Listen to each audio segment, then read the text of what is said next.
News ಅವರಿಗೆ ಮತ್ತು ಸ್ವಾಗತ. ನಾನು ಡಾಕ್ಟರ್ ನಾಡಗೌಡರನ್ನ ಕೇಳ್ತೀನಿ. ನಾಡಗೌಡ್ರೆ, ಸಣ್ಣ ಸಣ್ಣ ರಾಜ್ಯಗಳಾಗೋದ್ರಿಂದ ಅಭಿವೃದ್ಧಿ ಆಗುತ್ತೆ ಅನ್ನುವಂಥ ಒಂದು ವಾದ ಇದೆ. ಸೊ ಭಾರತೀಯ ಜನತಾ ಪಕ್ಷ ಪ್ರಿನ್ಸಿಪಲ್ ಅದನ್ನು ಒಪ್ಪುತ್ತೆ, ಹಾಗೆ ಕೆಲವು ಪಕ್ಷಗಳು ಕೂಡ ಒಪ್ತವೆ. ಈ ಸಣ್ಣ ಸಣ್ಣ ರಾಜ್ಯಗಳಾದ ಮೇಲೆ ಅನೇಕ ರಾಜ್ಯಗಳು ಕೂಡ ಇವತ್ತು ಅಭಿವೃದ್ಧಿ ಕಂಡಿಲ್ಲ. ಇವತ್ತು ಜಾರ್ಖಂಡ್ ತಗೋಬೋದು, ಛತ್ತೀಸ್ಗಢದಲ್ಲೂ ಕೂಡ ಇವತ್ತು ನಕ್ಸಲ್ ಸಮಸ್ಯೆ ಹಾಗೆ ಇದೆ. ಇವತ್ತು ನೀವು ಉತ್ತರಾಖಂಡ ಬಂದರೆ ಇವತ್ತು ಒಂದು ಸುನಾಮಿ ಅಂತ ಒಂದು ಪರಿಸ್ಥಿತಿ ಬಂದು ನಿಭಾಯಿಸುವಂಥ ಶಕ್ತಿ ಇಲ್ಲ.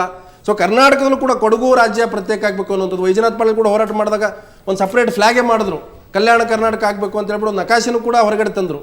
ಅಂದರೆ ಇದು ಪ್ರತಿ ಹಂತದಲ್ಲೂ ಕೂಡ ಈ ರೀತಿ ಒಂದು ರಾಜ್ಯ ಸ್ಥಾಪನೆ ಆಗ್ತಾ ಹೋದರೆ ಇನ್ನೊಂದು ರಾಜ್ಯ ಕೂಡ ಅದೊಂದು ರೀತಿ ಇಂಪ್ಯಾಕ್ಟ್ ಆಗುತ್ತೆ, ನಾವು ಕೂಡ ಕೇಳ್ಬೋದು ಅನ್ನುವಂಥದ್ದು. ಇಲ್ಲ, ಸಣ್ಣ ರಾಜ್ಯ ಆದಮೇಲೆ ಪ್ರಗತಿ ಆಗುತ್ತೆ ಅಥವಾ ಪ್ರಗತಿ ಆಗಲ್ಲ ಅನ್ನುವಂಥ ಪ್ರಶ್ನೆ ಇಲ್ಲಿ ಬರಲ್ಲ. ನಾವು ರಾಷ್ಟ್ರದಲ್ಲಿ ಏನೋ ಒಂದು ಪಾಲಿಸಿ ಮಾಡಿಕೊಂಡು ಹೋಗಬೇಕು. ಎಲ್ಲಿ ಸಣ್ಣ ರಾಜ್ಯ ಆಗುತ್ತೆ ಅಲ್ಲಿ ಪೊಲಿಟಿಕಲ್ ಇನ್ಸ್ಟಾಬಿಲಿಟಿ ಸ್ಟಾರ್ಟ್ ಆಗಿ ಡೆವಲಪ್ಮೆಂಟ್ ಆಗಲಾರ್ದು ಮತ್ತು ಮ್ಯಾಕ್ಸಿಮಮ್ ಕರಪ್ಷನ್ ಇರುವಂಥದ್ದು, ಪೊಲಿಟಿಕಲ್ ಇನ್ಸ್ಟಾಬಿಲಿಟಿ ಕರಪ್ಷನ್ ಇರುವಂಥ ಸಣ್ಣ ಸಣ್ಣ ರಾಜ್ಯಗಳಲ್ಲಿ. ಈಗ ಚೀಫ್ ಮಿನಿಸ್ಟರ್ ಆಲ್ರೆಡಿ ಜೈಲಲ್ಲಿ ಇದ್ದಾರೆ. ಅಲ್ಲಿ 20 ಜನ 30 ಜನ MLA, ಅಲ್ಲಿ ಒಂದು ಗೌರ್ಮೆಂಟು, ಅಲ್ಲಿ ಬೆಳಿಗ್ಗೆ ಒಂದು ಪಕ್ಷ, ಸಂಜೆ 9 ವರ್ಷದಲ್ಲಿ 14 ಜನ CM ಆಗ್ತಾರೆ. ಪೊಲಿಟಿಕಲ್ ಇನ್ಸ್ಟಾಬಿಲಿಟಿ ಬರುತ್ತೆ. ಸಣ್ಣ ಅತಿ ದೊಡ್ಡ ರಾಜ್ಯ ಆದರೂ ಅಡ್ಮಿನಿಸ್ಟ್ರೇಷನ್ನು ಇದು ಆಗುತ್ತೆ. ಸೊ ಒಂದು ಸಿಸ್ಟಮ್ ಮೆಟ್ ಮಾಡಿ ಇಷ್ಟು ಜನ ಇರಬೇಕು, ಕನಿಷ್ಠ ಇಷ್ಟು ಜನ ಇರುವಂಥದ್ದು. ಯಾಕೆ ಮೊದಲೇದು ನಾವು ಈಗ ಭಾಷಾವಾರ ಆಡಳಿತ ದೃಷ್ಟಿಯಿಂದ ನೋಡ್ಬೇಕು. ಯಾಕಂದರೆ ನೋಡಿ, ಈಗ ಉತ್ತರ ಪ್ರದೇಶದಲ್ಲಿ 85 ಜನ 420 ಪೂರ್ವಾಂಚಲ ಅಂತಿದೆ, ಇನ್ನು ಸುಮಾರು ಬೇರೆ ಬೇರೆ ರಾಜ್ಯಗಳು ಆಗ್ಬೇಕಂತಿದೆ, ಹರಿತ ಪ್ರದೇಶ ಅಂತ ಮಾಡ್ಬೇಕಂತಿದೆ. ಅದು ನಡು ಮಾಯಾವತಿಯವರು ಇದನ್ನ ಮಾಡಿ ನಾನು 3 ರಾಜ್ಯ ಮಾಡ್ತೀನಿ ಅಂತೇಳಿ ಅನೌನ್ಸ್ ಮಾಡಿಬಿಟ್ರು. ನಾನು ಇಡೀ ಉತ್ತರ ಪ್ರದೇಶವನ್ನು 3 ರಾಜ್ಯ ಮಾಡ್ತೀನಿ. ಯಾಕಂದ್ರೆ ನಮ್ಮಲ್ಲಿ ಇರುವಂಥ ಭಾಷೆ, ಜಾತಿ, ಅಲ್ಲಿಂದ ಡೆವಲಪ್ಮೆಂಟ್ ಭಾಳ ಅಲ್ಲ. ಪ್ರಿನ್ಸಿಪಲ್ ಇದು ಸಂಯುಕ್ತ ಜನತಾದಳ ಸಣ್ಣ ರಾಜ್ಯಗಳ ಪರವಾಗಿದೆಯಾ? ಅಲ್ಲಿ ಹಂಗಲ್ಲ, ಸಣ್ಣ ರಾಜ್ಯಗಳ ಪರವಾಗಿದ್ದೀವಿ ಅಥವಾ ದೊಡ್ಡ ರಾಜ್ಯದಲ್ಲಿ ಪರವಾಗಿಲ್ಲ ಅಂತಲ್ಲ. ಬೇರೆ ಇದು ನಾವು ಇನ್ನೊಂದು ಏನಾಗಿದೆ ಅಂದರೆ, ಇದೆಲ್ಲ ಯಾಕೆ ಬರ್ತಾ ಇದೆ? ಫಾರ್ ಎಕ್ಸಾಂಪಲ್ ನಮ್ಮ ಕರ್ನಾಟಕದಲ್ಲಿ ತಾಲೂಕಿಗೆ ಗಲಾಟೆ ಆಗುತ್ತೆ. ತಾಲೂಕಕ್ಕೆ ಜನರಿಗೆ ಏನು ಸಂಬಂಧ? ಇದು ಅಡ್ಮಿನಿಸ್ಟ್ರೇಷನ್ ಮಾಡುವಂಥದ್ದು ಯಾವ ರೀತಿ ಆಗುತ್ತೆ, ಕಡಿಮೆ ಇದರಲ್ಲಿ ಎಲ್ಲರಿಗೂ ಮುಟ್ಟುವಂಥ ವ್ಯವಸ್ಥೆ ಮಾಡಬೇಕು. ಜಿಲ್ಲೆಗಳನ್ನ ಹೆಂಗೆ ಮಾಡಬೇಕು? ತೆಲಂಗಾಣದ ಅದೇ ಪ್ರಶ್ನೆ ಬಂದಿರೋದು, ಅಭಿವೃದ್ಧಿಯಲ್ಲಿ ತಾರತಮ್ಯ. ಹೈದರಾಬಾದ್ ಲಾಟ್ ಆಫ್ ಡಿಫರೆನ್ಸ್ ಆಗ್ತಾ ಇರೋದು ಅದೇ. ನಮಗೆಲ್ಲ ನೋವು ಬರೋದು ಅದೇ. ಉದ್ಯೋಗಾವಕಾಶಗಳು ಕೊಡ್ತಾ, ಶೈಕ್ಷಣಿಕ ಸಮಾನತೆ ಇಲ್ಲ, ಆರ್ಥಿಕ ಸಾಮಾಜಿಕ ಬೆಳವಣಿಗೆ ಆಗ್ತಾ ಇಲ್ಲ. ಅಲ್ಲಿಂದ ಈ 271 ಆರ್ಟಿಕಲ್ ಇಂಪ್ಲಿಮೆಂಟ್ ಮಾಡಿದ ಮೇಲೆ ಮತ್ತೆ ಇಂಬ್ಯಾಲೆನ್ಸ್ ಆಗ್ತಾ ಇದೆ ಬೇರೆ ರೀತಿ. ಒಂದು ನಿಮಿಷ ಬಂದು ನಾನು ರಾಘವೇಂದ್ರ ಕುಷ್ಟಗಿ ಅವರು ಕೇಳ್ತೀನಿ. ಕುಷ್ಟಗಿ ಅವರೇ, ತಾವು ಹೈದರಾಬಾದ್ ಕರ್ನಾಟಕದ ಅಭಿವೃದ್ಧಿ ಮತ್ತು ಅದರ ಮುಂದಿನ ಭವಿಷ್ಯದ ಬಗ್ಗೆ ಹೋರಾಟವನ್ನು ಮಾಡ್ತಾ ಇದ್ದಾರೆ. ನೀವು ಪ್ರತ್ಯೇಕ ರಾಜ್ಯದ ಕೂಗು ಹಾಕಿಲ್ಲ ಅನ್ಸುತ್ತೆ. ಆದರೆ ಒಂದು ಕಡೆ ನಮ್ಮ ಬಾರ್ಡರ್ ಬರ್ತಕ್ಕಂಥ, ಕರ್ನಾಟಕದ ಬಾರ್ಡರ್ ಬರ್ತಕ್ಕಂಥ ತೆಲಂಗಾಣ ರಚನೆ ಆದರೆ ಆ ಭಾಗದಲ್ಲಿ 371J ಜಾರಿಯಾದರೂ ಕೂಡ ನಮಗೆ ಯಾಕೆ ಒಂದು ರಾಜ್ಯ ಬೇಡ ಅನ್ನುವಂಥ ಪ್ರಶ್ನೆ ಹೇಳ್ಬೋದಲ್ವಾ? ಇದು ನಮ್ಮ ಕರ್ನಾಟಕ ರಾಜ್ಯ ಸರ್ಕಾರದ ಮನೋಭಾವನೆ ಬದಲಾವಣೆ ಆಗದೇ ಇದ್ದರೆ ಈ ಥರದ ಪ್ರಶ್ನೆ ಉದ್ಭವ ಆಗ್ತಕ್ಕಂಥ ಸಾಧ್ಯತೆ ಇದೆ.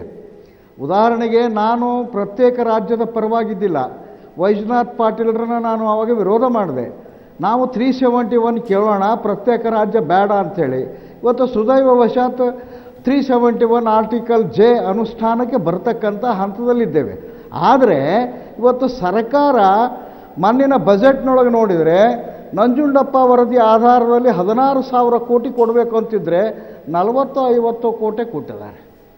ಒಮ್ಮೆಲೆ ಕೊಡಬೇಕಾದಾಗತ್ತಿಲ್ಲ, ಕನಿಷ್ಠ 1,500 ಕೋಟಿ ಆದರೂ ಮೀಸಲಿಟ್ಟು ನಾಳೆ ರಚನೆ ಆಗ್ತಕ್ಕಂಥ ಹೈದರಾಬಾದ್ ಕೇಂದ್ರ ರಾಜ್ಯಪಾಲರ ನೇತೃತ್ವದ ಸಮಿತಿಗೆ ವರ್ಗಾವಣೆಗೆ ಮಾಡುವಂಥ ಹಣ ಅದರಲ್ಲಿ ಇಟ್ಟಿಲ್ಲ. ಇವತ್ತು ನಂಜುಂಡಪ್ಪ ವರದಿ ಒಳಗೆ ನಮ್ಮ ಭಾಗಕ್ಕೆ 25% ಕ್ಯಾಬಿನೆಟ್ನೊಳಗೆ ಮಂತ್ರಿಮಂಡಲದಲ್ಲಿ ಸ್ಥಾನ ಕೊಡಬೇಕು ಅಂತಿದೆ. ನಮಗೆ 9 ಜನ ಇರಬೇಕಾಗಿತ್ತು. ಮೈಸೂರಿಗೆ 2-3, ಬೆಂಗಳೂರಿಗೆ 2-3, ಇಡೀ ಹೈದರಾಬಾದ್ ಕರ್ನಾಟಕ ಜಿಲ್ಲೆಗೆ 4 ಜನ 5 ಜನ ಮಂತ್ರಿಗಳನ್ನು ಅದು ಅಷ್ಟು ಸಮರ್ಥರಲ್ಲದೆ ಇದ್ದಂಥವ್ರಿಗೆ ಕೊಟ್ಟು ಅಲ್ಲೇನೋ ಬ್ಯಾಲೆನ್ಸ್ ಮಾಡ್ಕೋತಾರೆ. ನಮ್ಮ ಭಾಗದ ಕಡೆಗೆ ಸರ್ಕಾರ ನಿಜವಾದ ಕಾಳಜಿ ಮಾಡದೇ ಇದ್ದರೆ, ಈ ಭಾಗದ ಅಭಿವೃದ್ಧಿಯನ್ನು ಸರಿಯಾಗಿ ಗಮನಿಸದೇ ಇದ್ದರೆ ಆ ಪ್ರಶ್ನೆಗಳು ಬಂದರೆ ಯಾರೂ ತಡೆಯೋಕ್ಕಾಗೋದಿಲ್ಲ ಅಂತ ನನಗನ್ನಿಸ್ತಾ ಇದೆ. ಅಂದರೆ ತೆಲಂಗಾಣದಲ್ಲಿ ಆಗಿದ್ದು ಕೂಡ ಅದೇ ಪ್ರಶ್ನೆ. ಕುಷ್ಟಗಿ ಅವರು ತಾವು ಹೇಳ್ತಾ ಅಲ್ಲ, ಒಂದು ನಿಮಿಷ, ತಾವು ಹೇಳ್ತಾ ಇರ್ತಕ್ಕಂಥ ಪ್ರಶ್ನೆ ಬಹುತೇಕ ಭವಿಷ್ಯದಲ್ಲಿ ತೆಲಂಗಾಣ ಮಾದರಿ, ತೆಲಂಗಾಣದ ಕೂಗು ಕೂಡ ಈ ಭಾಗದಲ್ಲಿ ಕೇಳಿ ಬರುತ್ತೆ ಅಂತ ಹೇಳ್ತಾ ಸೂಚನೆ ಕೊಡ್ತಾ ಇದ್ರಿ. ಅಲ್ಲ, ನಾನು ಅದನ್ನ ಇದನ್ನು ಮಾಡ್ತಾ ಇದ್ದೀನಿ, ಡೌಟ್ ಮಾಡ್ತಾ ಇದ್ದೀನಿ. ಯಾಕಂದರೆ ಆ ಮೈಸೂರು ಭಾಗದ ಜನ ನಮ್ಮ ಹೈದರಾಬಾದ್ ಕರ್ನಾಟಕದಲ್ಲಿ ಇದೆ ಅಂತೇಳಿ ಒಪ್ಕೊಳ್ಳಿಕ್ಕೆ ಇವತ್ತಿಗೂ ತಯಾರಿಲ್ಲ ಅವರು. ಅಲ್ಲ, ನಮ್ಮ ಜನಪ್ರತಿನಿಧಿ ಆದರೂ ಕೂಡ ಮೊನ್ನೆ ಬಜೆಟ್ನೊಳಗೆ ಅದು ರಿಫ್ಲೆಕ್ಟ್ ಆಗಿದೆ. ಇದು ಭಾಳ ಅನ್ಯಾಯ ಇದು. ಅದಕ್ಕೆ ನಾನು ಹೇಳ್ತೀನಿ, ಅದು ಆಗಬಾರ್ದಂದ್ರೆ ಪ್ರಾದೇಶಿಕ ಅಸಮಾನತೆಯ ನಿವಾರಣೆಗೆ ಸಂಬಂಧಪಟ್ಟಂತೆ ವಿಶೇಷ ಮುತುವರ್ಜಿಯನ್ನು ರಾಜ್ಯ ಸರ್ಕಾರಗಳು ಒಂದು ಮೌಲ್ಯವಾಗಿ ಇಟ್ಕೊಂಡು ಒಂದು ಜವಾಬ್ದಾರಿ, ಒಂದು ಸಂಕಲ್ಪ ಅಂತ ಮಾಡದೆ ಹೋದರೆ ಕರ್ನಾಟಕದಲ್ಲಿ ಮುಂದೆ ಇಂಥ ಪ್ರಶ್ನೆ ಬರಲಿಕ್ಕಿಲ್ಲ ಅಂತ ಹೇಳಲಿಕ್ಕೆ ಆಗುವುದಿಲ್ಲ ಅನ್ನೋ ಮಾತನ್ನು ನಾನು ಈ ಸಂದರ್ಭದಲ್ಲಿ ಹೇಳ್ತೀನಿ. ನಾನು ಖುಷಿಗೆ ಬಂದೆ ಪಾಟೀಲ್. ಒಂದು ಉಮೇಶ್ ಕತ್ತಿ ಅವರು ಜವಾಬ್ದಾರಿತ ಸ್ಥಾನದಲ್ಲಿದ್ದರು ಹಿಂದಿನ ಸರ್ಕಾರದಲ್ಲಿ. ಅವ್ರು ಹೇಳ್ತಾ ಇದ್ರು 2020 ಒಳಗಡೆ ಇನ್ನಷ್ಟು ರಾಜ್ಯಗಳಾಗ್ತವೆ, ಒಟ್ಟು 50 ರಾಜ್ಯಗಳಾಗ್ತವೆ, ಉತ್ತರ ಕರ್ನಾಟಕ ಕೂಡ ಪ್ರತ್ಯೇಕ ರಾಜ್ಯ ಆಗುವಂಥ ಸನ್ನಿವೇಶ ಬರುತ್ತೆ, ಅದರ ಪರವಾಗಿದ್ದೀನಿ ಅನ್ನೋ ಮಾತನಾಡಿದ್ದಾರೆ. ಅಂದರೆ ಇವತ್ತು ಹೈದರಾಬಾದ್ ಕರ್ನಾಟಕದಿಂದ ಮುಂದುವರೆದಂಥ ಇವತ್ತು ಮುಂಬೈ ಕರ್ನಾಟಕದ ಬಂದಂಥ ಮಂತ್ರಿಗಳು ಇವರೇ ಈ ರೀತಿ ಪ್ರತ್ಯೇಕ ರಾಜ್ಯದ ಮಾತುಗಳನ್ನ ಆಡ್ತಾ ಇದ್ದಾರೆ. ಇವತ್ತು ನಮ್ಮಲ್ಲಿ ಆಯ್ಕೆ ಆಗುವಂಥ ಇವತ್ತು 20 ವರ್ಷ 30 ವರ್ಷ ಮಂತ್ರಿಗಳಾಗಿದ್ದಾರೆ, ಸಚಿವರುಗಳಾಗಿದ್ದಾರೆ, CM ಆಗಿದ್ದಾರೆ. ಯಾಕೆ ಹೈದರಾಬಾದ್ ಕರ್ನಾಟಕ ಮುಂದುವರೆದಿಲ್ಲ ಅಂದರೆ ಅವರು ನಮಗೆ ನಾಚಿಕೆ ಆಗಬೇಕು ಆ ಭಾಗದ ಪ್ರತಿನಿಧಿಗಳಿಗೆ. ನೋಡಿ, ಇದು ಈ ಥರ ಮಾತಾಡೋದು ಒಂದು ಥರ ಉಡಾಫೆ ಮತ್ತು ಹತಾಶೆ ಮನೋಭಾವನೆಯಿಂದ ಅಂತ ಹೇಳಬೇಕಾಗ್ತದೆ. ನೋಡಿ, ಇವತ್ತು ಕನ್ನಡ ಭಾಷೆ ಮಾತನಾಡ್ತಕ್ಕಂಥ ಜನ ಒಂದು ರಾಜ್ಯದಲ್ಲಿ ಇರಬೇಕನ್ನುವಂಥ ಉದ್ದೇಶದಿಂದ ಅವತ್ತು ಭಾಷಾವಾರು ಈ ಕರ್ನಾಟಕ ಏಕೀಕರಣವನ್ನು ಅದರಲ್ಲಿ ಹೋರಾಟ ಮಾಡಿ ಅನೇಕ ಜನ ನಮ್ಮ ಮುಖಂಡರುಗಳು ಈ ರಾಜ್ಯವನ್ನು ರಚನೆ ಮಾಡಿದ್ರು. ನಾವೆಲ್ಲ ಕೂಡ ಹೈದರಾಬಾದ್ ಕರ್ನಾಟಕ ಜನ, ಮುಂಬೈ ಕರ್ನಾಟಕ ಜನ ಬಹಳ ದೊಡ್ಡ ಆಶೆ ಇಟ್ಕೊಂಡು ಬಂದೀವಿ.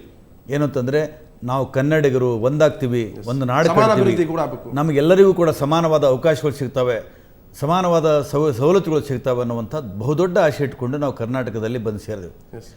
ಆದರೆ ತದನಂತರ ನಡೆದು ಬಂದಂಥ ಏನು ಘಟನೆಗಳು, ನಡವಳಿಕೆಗಳು, ರಾಜ್ಯದಲ್ಲಿ ಯಾವುದೇ ಪಕ್ಷದ ಸರ್ಕಾರ ಇರಲಿ, ಎಷ್ಟು ನ್ಯಾಯ ಈ ಭಾಗಕ್ಕೆ ಸಿಗಬೇಕಾಗಿತ್ತು ಅಷ್ಟು ಭಾಗಕ್ಕೆ ನ್ಯಾಯ ಸಿಗಲಿಲ್ಲ ಅನ್ನುವ ಒಂದು ನೋವು ಇವತ್ತು ಕೂಡ ಈ ಹೈದರಾಬಾದ್ ಕರ್ನಾಟಕ ಆಡಳಿತಶಾಹಿ ಮತ್ತು ಪ್ರತಿನಿಧಿಗಳ ಪಾತ್ರದಲ್ಲಿ ಸಂಪೂರ್ಣ ಫೇಲ್ಯೂರ್ ಕೂಡ ಇದೆ.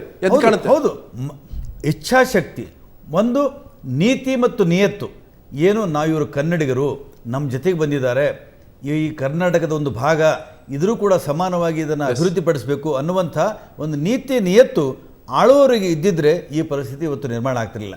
ಉದಾಹರಣಾರ್ಥವಾಗಿ ಮಹಾರಾಷ್ಟ್ರದಲ್ಲಿ ಏನು ಮರಾಠವಾಡ ಪ್ರದೇಶ ಅದು ಕೂಡ ನಿಜಾಮರ ಆಡಳಿಕೆಯಲ್ಲಿತ್ತು.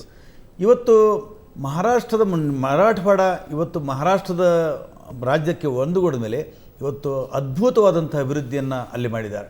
ಅಲ್ಲಿ ಸಾಕಷ್ಟು ಉದ್ಯೋಗದ ಅವಕಾಶವನ್ನು ಕೊಟ್ಟರು, ಎಲ್ಲ ಥರದ ಮೂಲ ಸೌಕರ್ಯಗಳನ್ನು ಕೊಟ್ಟರು, ಎಲ್ಲ ಥರದ ಅನುಕೂಲಗಳನ್ನು ಮಾಡಿಕೊಟ್ರು. ಹಾಗಾಗಿ ಅಲ್ಲಿ ಒಡಕಿನ ಒಂದು ಧ್ವನಿ ಇಲ್ಲ. ಯಾಕಂತಂದರೆ ಮಕ್ಕಳಲ್ಲಿ ಒಬ್ಬ ಮಗನ ಚೆನ್ನಾಗಿ ನೋಡಲಿಲ್ಲ ಅಂದ್ರೆ ತಂದೆ ತಾಯಿ ವಿರುದ್ಧ ನಿಲ್ಲುತ್ತದು. ಹೌದು, ಸಿಂಪಲ್ ಸಹಜ ನ್ಯಾಚುರಲ್.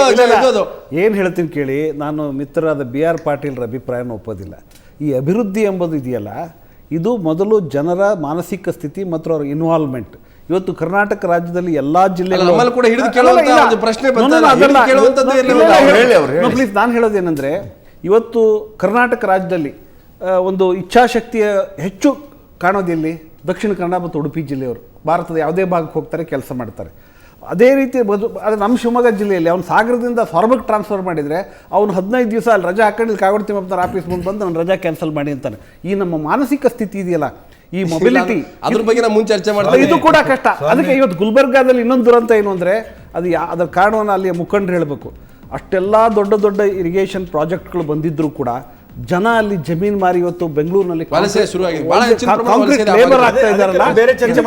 ಅದರಿಂದ ನಾನು ಹೇಳೋದು ಅಭಿವೃದ್ಧಿ ಬಹುಶಃ ಭಾಷಾವಾರು ಪ್ರಾಂತ್ಯಗಳ ನಂತರ ಎಲ್ಲ ಪ್ರದೇಶಗಳು ಅಭಿವೃದ್ಧಿ ಆಗಬೇಕಾಗಿತ್ತು, ನಿಜ. ಆದರೆ ಏನು ಈ ಕರ್ನಾಟಕ ರಾಜ್ಯದಲ್ಲಿ ಹಳೆ ಮೈಸೂರಿಗೆ ಸಿಕ್ಕಂಥ ಪ್ರಾಧಾನ್ಯತೆ ಮುಂಬೈ ಕರ್ನಾಟಕ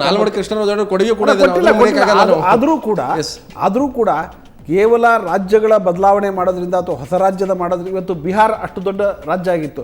ಜಾರ್ಖಂಡ್ ಆದಮೇಲೆ ಬಿಹಾರ ಇನ್ಕಮ್ ಏನಾಗಿದೆ? Politically it has become redundant.